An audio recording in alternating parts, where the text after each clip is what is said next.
Friends, ఇప్పుడు మనం ప్రస్తుతం రామతీర్థాల దగ్గర అయితే ఉన్నాం. మనకు రామతీర్థాల టెంపుల్ అయితే కిందన ఉంటది అనమాట. ఈ పైన ఏంటంటే దీన్ని బోడికొండ అని అంటారు అనమాట. బోడికొండ అని అంటారు.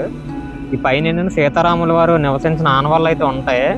వాటిలో ఒకటే మీకు ఇక్కడ చిన్న పొలంలా కనిపిస్తుంది కదా, ఇది అనమాట.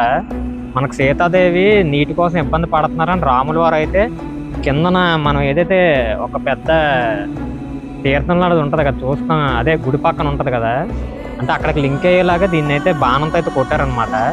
ఆ వాటర్ ఇక్కడ పైకి అయితే వచ్చింది. ఇది అప్పటి నుంచి అయితే ఉన్నది, ఆ కాలం నుంచి కూడా ఇప్పటికి వచ్చి మాత్రం ఇది ఎండలేదు. ఇది ఎంత లోతుందో ఎవరికి తెలియదు. అందుకనే దీంట్లోకి ఎవరు దిక్కకూడదని చుట్టూ కంచి కూడా మనకు పెట్టేశారనమాట. మేము రామతీర్థాల కోసం ఫుల్ వీడియో కూడా చేసాం. ఇక్కడ పాండవులు కూడా నివసించారనమాట. ఆ ఫుల్ వీడియో లింక్ కావాలంటే కింద ఉంది, ఆ లింక్ని క్లిక్ చేసి అయితే ఫుల్ వీడియో చూడండి. దాంట్లో ఇంకా డీటెయిల్స్ అయితే ఉన్నాయి ఇలాంటివి చాలా.